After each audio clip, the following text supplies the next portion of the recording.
दोस्तों आज के इस वीडियो में हम आपको बताने वाले हैं केजीएफ चैप्टर 3 की लीकेज स्टोरी। तो दोस्तों वीडियो काफी ज्यादा इंटरेस्टिंग होने वाली है, इसे अंत तक जरूर देखें।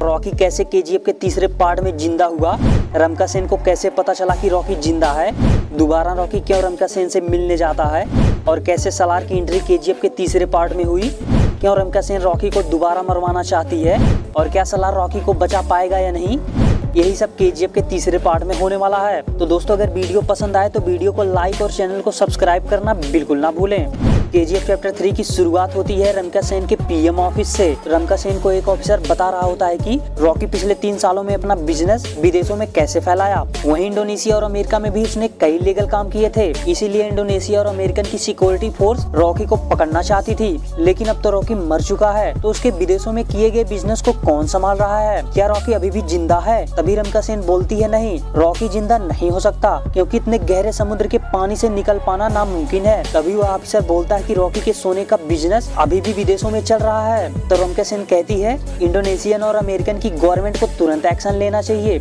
और उसके बिजनेस को बंद कर देना चाहिए। तभी वह ऑफिसर बोलता है कि वहाँ की गवर्नमेंट ऐसा नहीं कर सकती, क्योंकि रॉकी ने 1979 से 1981 तक इन 3 सालों के अंदर रॉकी अपना सोने का बिजनेस काफी बड़ा कर लिया था, और विदेशों में भी हजारों लाखों लोग उसके लिए काम करते हैं, और वहाँ की गवर्नमेंट भी रॉकी के साथ मिली हुई है। इसीलिए वहाँ की गवर्नमेंट चाहकर भी रॉकी के खिलाफ एक्शन नहीं ले सकती। उसके बाद दोस्तों केजीएफ चैप्टर 3 की कहानी फ्लैशबैक में दिखाई जाती है, और रॉकी के उन्हीं 3 सालों के बारे में दिखाया जाता है, जिसमें रॉकी इन 3 सालों में अपना बिजनेस विदेशों में कैसे फैलाया था। वही दोस्तों केजीएफ पर कब्जा करने के बाद रॉकी कई सारी माइनों को खोज कर ली, और रॉकी ने उन सभी माइनों से काफी सारा सोना निकालकर विदेशों में एक्सपोर्ट करने लगा। वहीं दूसरी तरफ रॉकी माइनों की खुदाई के लिए और सोने की खोज के लिए अमेरिका से कई सारी टेक्नोलॉजी मशीन मंगवाता है, जिससे वह जल्द से जल्द सभी माइनों का सोना निकाल सके। रॉकी पिछले 1 सालों के अंदर इन माइनों से इतना सोना निकाल लिया था जितना कि पिछले 20 सालों में नहीं निकला था। वहीं दूसरी तरफ रॉकी अपने इलाकों को इंडस्ट्रियल इलाका बना लिया था, और माइनों में काम करने वाले लोगों के लिए अच्छे अच्छे घर, स्कूल, कॉलेज, हॉस्पिटल बनवा दिया था। इसीलिए खुदाई करने वाले लोग रॉकी को बहुत ज्यादा पसंद करते थे और उसके लिए अपनी जान भी देने के लिए तैयार हो जाते थे। धीरे धीरे करके रॉकी अपना साम्राज्य बहुत बड़ा कर लेता है, और विदेशों में सोना एक्सपोर्ट करते करते अपनी पहचान विदेशी सरकार से भी कर लेता है। वहीं रॉकी अपने सोने का साम्राज्य विदेशों में फैला दिया था, और रॉकी अपने गैंग को भी 3 भागों में बांट दिया था, जिसमें एक गैंग इंडोनेशिया की बिजनेस को संभालती, तो दूसरी गैंग अमेरिका के बिजनेस को संभालती थी, और तीसरी गैंग रॉकी के साथ केजीएफ में रहती थी। और रॉकी इसी तरह 3 सालों में अपना बिजनेस का साम्राज्य फैला दिया था, और वहीं रॉकी 3 सालों तक विदेशों पर भी राज किया था। जिसके बाद फिल्म की कहानी फ्लैशबैक से बाहर आती है, और हमें दिखाया जाता है जब रमका सेन भारत में रॉकी के साम्राज्य को खत्म कर दी थी, और रॉकी अपना सारा सोना लेकर समुद्र के बीच में चला गया था। तो रॉकी ने इंडियन नेवी को क्यों मैसेज किया था खुद को मारने का? इसका मतलब रॉकी की कुछ चाल थी। वहीं जब रॉकी के जहाज पर इंडियन नेवी ने हमला कर दिया था और रॉकी की जहाज ब्लास्ट हो गई थी, उसके बाद सारा सोना जहाज के साथ उसी समुद्र में दफन हो गया था। लेकिन उस ब्लास्ट में रॉकी मरा नहीं था, क्योंकि रॉकी पहले ही इंडोनेशियन और अमेरिकन की नेवी को मैसेज कर दिया था, और जब इंडियन नेवी रॉकी के जहाज पर फायर करने वाली थी, उसके पहले ही रॉकी अपनी जहाज से पानी में कूद जाता है, और तुरंत विदेशी सबमरीन रॉकी को बचा लेती है। और यह सबमरीन और किसी की नहीं बल्कि अमेरिका के एक बिजनेसमैन की थी,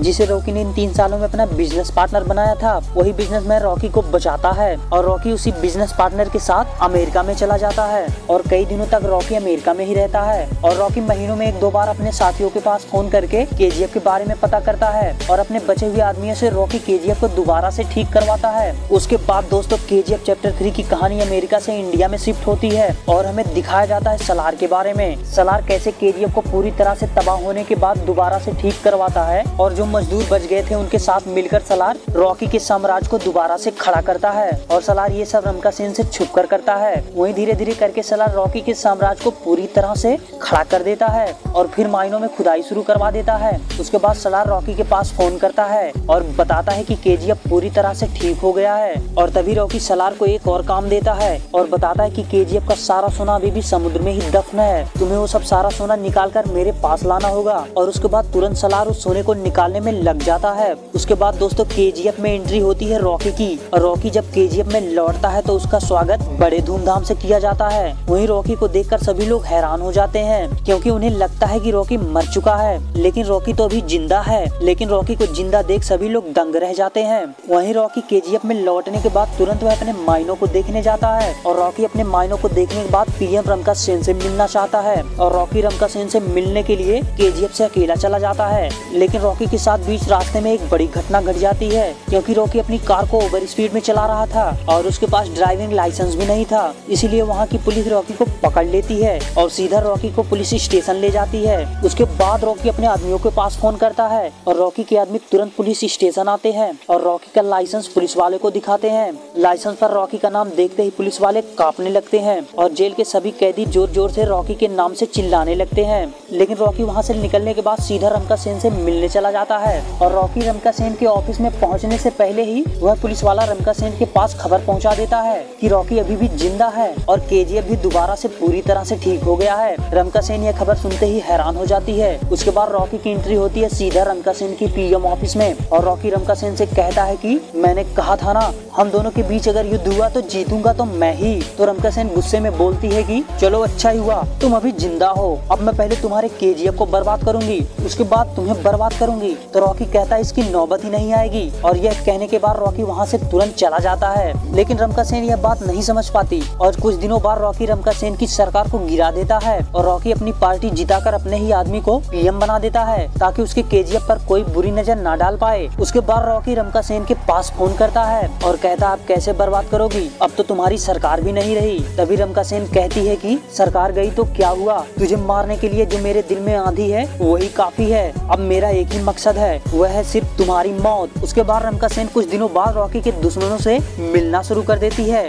और उसके दुश्मनों से मिलने के बाद रॉकी को मारने का प्लान बनाती है। लेकिन रमका सेन को यह भी मालूम है कि रॉकी को मार पाना इतना आसान भी नहीं है, इसीलिए रॉकी को मारने के लिए रमका सेन एक मास्टर प्लान बनाती है। लेकिन रमका सेन यह जानती है कि केजीएफ में रॉकी को मार पाना नामुमकिन है, इसीलिए वह रॉकी को बाहर इंतजार करती है और रमका सेन रॉकी का इंतजार करते करते दिन कब साल में बदल गए पता ही नहीं चला। और कुछ दिन बाद रॉकी की सरकार बनने के बाद रॉकी के लिए एक बड़ी पार्टी रखी जाती है और इस पार्टी में कई लोग शामिल होते हैं, जिसमें विदेश के बड़े बड़े बिजनेस भी कई सारे शामिल होते हैं और विदेशी गवर्नमेंट के लीडर भी इस पार्टी में शामिल होते हैं। तभी यह खबर रमका सेन के पास पहुंचती है और इसका फायदा रमका सेन उठाना चाहती है और उसी पार्टी में रमका सेन अपने कई सारे आदमियों को शामिल कर देती है। और कुछ घंटे के बाद उसी पार्टी में रॉकी के ऊपर अचानक से गोली चलने लगती है और रॉकी को गोली भी लग जाती है। रॉकी को गोली लगने के बाद रॉकी के कुछ आदमी उसे लेकर पीछे के दरवाजे से भाग जाते हैं और रॉकी के सभी आदमियों को रमका सेन मरवा देती है। उसके बाद केजीएफ चैप्टर 3 के क्लाइमैक्स में केजीएफ के चौथे पार्ट का आने का इशारा मिलता है।